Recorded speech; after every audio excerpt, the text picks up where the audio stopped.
Hello, Posh partners, and welcome back to another episode of Patricia's Posh Life. Today, I want to talk to you about something that has happened in our country that's very upsetting, and I'm sure most everyone who watches my podcasts are aware of the death of Charlie Kirk. But today, I wanted to talk to you about something a little bit different. As much as his assassination has affected me, one of the things that has really affected me the most is the behavior of his newly widowed wife, Erica. I frequently talk on this channel about women and how our behavior, how our dress, our mannerisms, um, how important that is to other people to see someone who is holding a standard. And just this past week, I was able to finally sit down and watch the I won't even call it a speech because it was just like she was talking to a friend. And most of what she had to say was delivered in a very, very quiet tone, even in whispers, as I'm sure her grief overtook her. In in England, in the monarchy, there has always been a lot of talk about how duty is the most important thing. Your duty to your country. And I feel like this week that not only did Charlie Kirk do his duty, first of all, to his Lord and Savior, Jesus Christ, he performed his mission. It cost him his life, but he is with Jesus, as Erica said. He's she told her small daughter that he's on a business trip with Jesus, which I thought was really sweet.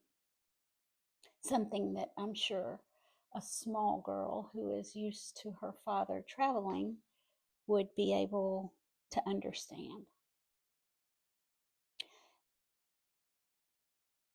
But alongside Charlie, and I talk a lot to young women who are contemplating marriage about, yes, it's wonderful to find someone who loves you.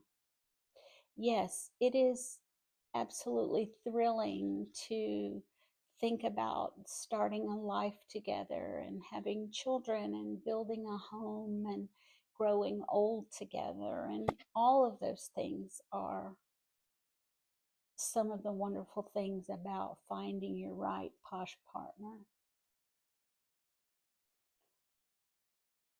But as I tell young girls, it is your purpose that keeps you together as a married couple. It is not love, because as we know, love is a choice every single day. And sometimes people choose not to do that anymore. Through their behavior, through their words, through their actions, they make a choice. Erica spoke eloquently about a covenant. And marriage with the right partner is a covenant. It is why, one of the reasons why, a woman takes her husband's name. It is part of the process of acting out a covenant. I have seen a lot of couples in my lifetime,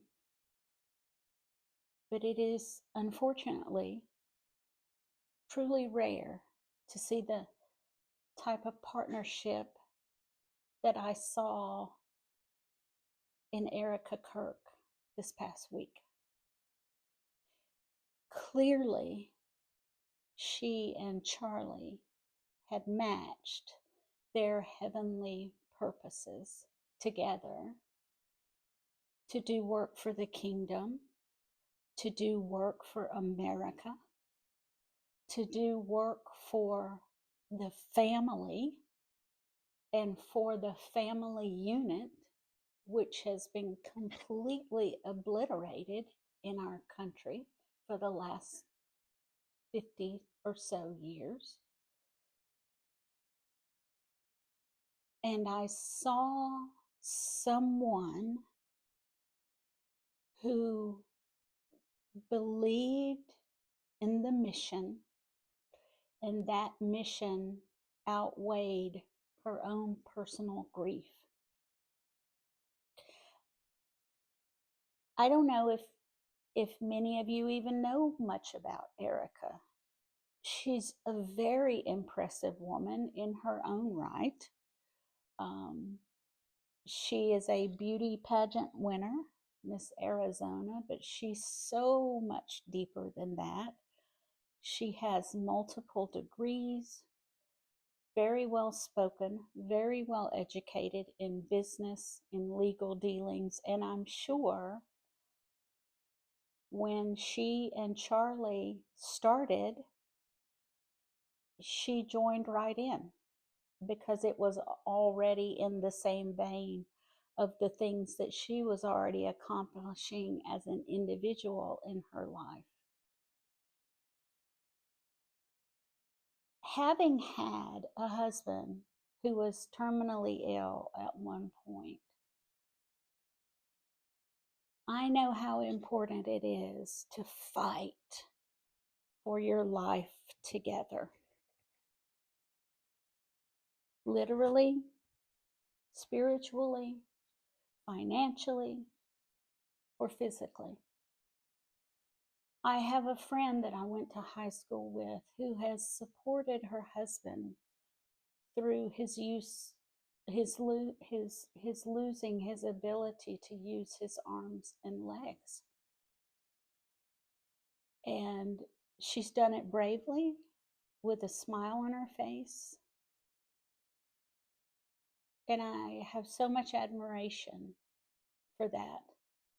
And I know that there are many, many stories of women who perhaps lost their husband, or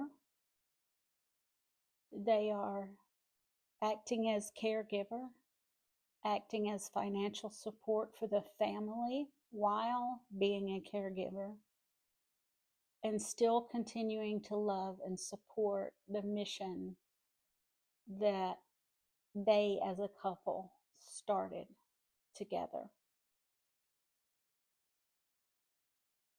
So today, no matter what political party you belong to, and that is so irrelevant to my video,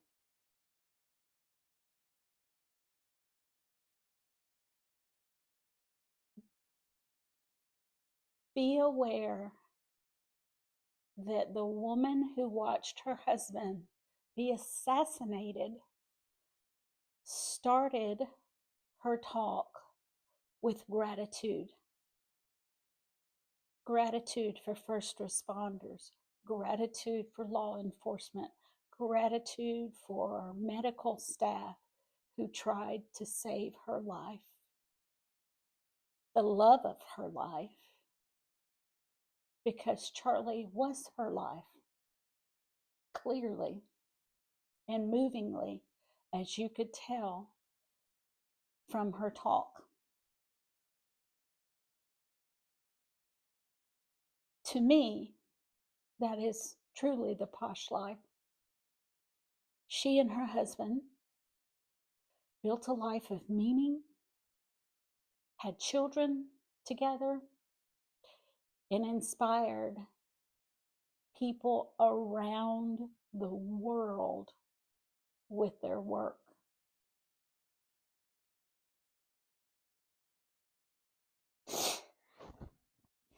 So this is not a political video. This is one woman saying to another woman who's grieving, thank you.